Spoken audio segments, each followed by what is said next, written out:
Hi guys, இன்றைக்கி நம்ம எதை பற்றி பார்க்க போகிறோம்னா இன்றைக்கி ஒரு சிங்கிள் சப்ளே ஒரு சப் ஃப்ரீயை பற்றி பார்க்க போகிறோம். அது பார்த்திங்கன்னா நம்ம கேஎம்எஸ்லேருந்து வாங்கியிருக்கோம். பார்த்திங்கன்னா தெரியும், கேஎம்எஸ்லேருந்து வாங்கியிருக்கோம். இதோட இன்புட் அவுட்புட்டாக பார்த்துருங்க வாங்க. பார்த்திங்கன்னா உங்களுக்கு தெரியுதுங்களா, இது வந்து 2 சப்ளைலையும் யூஸ் பண்ணலாம். என்னென்னா ஒரு 24லையும் யூஸ் பண்ணலாம், 12லையும் யூஸ் பண்ணலாம். அதாவது சிங்கிள் பவர் சப்ளை. ஓகேங்களா, இந்த சப்ளையில் நம்ம யூஸ் பண்ணிக்கலாம். ஓகே, இதோட நம்ம இன்புட்டை பார்த்துருங்களா. இன்புட்டுன்னு எடுத்துக்கிட்டிங்கன்னா இந்த இடத்துல 2 கெப்பாசிட்டர் போட்டிருக்காங்களா என்னென்னு எழுதி, இந்த இடத்துல தான் வந்து நீங்கள் வந்து ரெண்டு இன்புட்டை கொடுத்துட்டு இங்கே கிரவுண்டு கொடுக்கணும். ஓகேங்களா, ஒருவேளை உங்கள்கிட்ட வந்து மோனோ இன்புட் தான் இருக்குது என்கிட்ட அப்படின்னா இந்த 2ஐயும் ஷார்ட் பண்ணி விட்ருங்க. இந்த 2ஐயும் ஷார்ட் பண்ணிட்டு இங்கே கிரவுண்டு கொடுத்துருங்க. ஓகேங்களா, அதே வோல்ட்டு கொடுக்குற இடத்துல இந்த இடத்துல நம்ம பார்த்தீங்கன்னா இந்த இடத்துல கிரவுண்டு கொடுக்கணும். இந்த 2 பின்லேயும் வந்து வோல்ட்டு கொடுக்குற மாதிரி இருக்கும். நீங்கள் எந்த வோல்ட்டுக்கு செலக்ட் பண்ணுறீங்களோ அந்த வோல்ட்டுக்கு தகுந்த மாதிரி கொடுக்கணும். நான் இப்போ சொல்கிறேன் கேளுங்க. பார்த்தீங்கன்னா இந்த ரெசிஸ்டர், இந்த ஃபஸ்ட்டு ரெசிஸ்டருக்கு பார்த்தீங்களா வந்து 3.3K. இங்கே பார்த்தீங்கன்னா இது பார்த்தீங்கன்னா 100 ஓம்ஸ் ரெசிஸ்டர்னு சொல்லுவாங்க.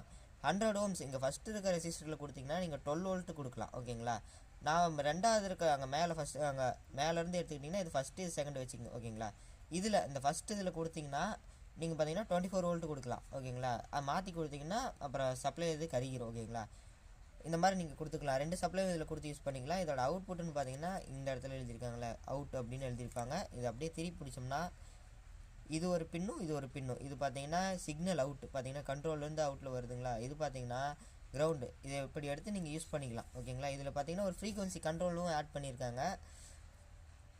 இதோட ரிசல்ட் எப்படி இருக்குன்னு தெரிஞ்சுக்கிறது உங்களுக்கு ஆசையாக இருந்துச்சுன்னா நீங்கள் வந்து நம்ம சேனலில் நம்ம இது எப்படி யூஸ் பண்ணுறோம் அப்படிங்கிற மாதிரி ஒரு வீடியோ ஒன்று போடுவோம். எப்படின்னு இல்லை, ஒரு ஆம்புக்கு நம்ம வந்து இதை ஃபிட் பண்ண போகிறோம். அதில் வந்து நம்ம ரிசல்ட்டை பார்க்கலாம். ஓகேங்களா, பாட்டை போத்தோன்னா நம்மளை யூடியூப்காரன் முடிச்சு விட்டுருவான். ஆனால் நம்ம பார்த்திங்கன்னா இது ஊஃபரில் ஒன்றும் கேட்காது, எஃபெக்ட் மட்டும்தான் தெரியுதுனால நம்ம அதை போட்டு செக் பண்ணி பார்க்கலாம். ஓகேங்களா, உங்களுக்கு தெரிஞ்சுக்கணும்னு ஆர்வமாக இருந்ததுன்னா கண்டிப்பாக நம்ம சேனலில் வந்து ஜாயின் பண்ணிக்கோங்க. இப்போ பார்த்தீங்கன்னா ரீசெண்டாக ஒரு வீடியோ வேறு போட்டிருக்கோம். ஓகேங்களா, ரீசெண்டாக என்ன வீடியோன்னு கேட்டிங்கன்னா ஒரு 2 சேனல் ஆம்பை 6 சேனலாக மாற்றலான்னு ஒரு வீடியோ ஒன்று போட்டிருக்கோம். அது உங்களுக்கு பார்க்க விருப்பமாக இருந்ததுன்னா சேனலில் அப்லோட் ஆயிடுச்சு. இப்போ போய் ஃபுல் வீடியோ இருக்கும், மறக்காமல் வாட்ச் பண்ணுங்கள். Okay, bye guys.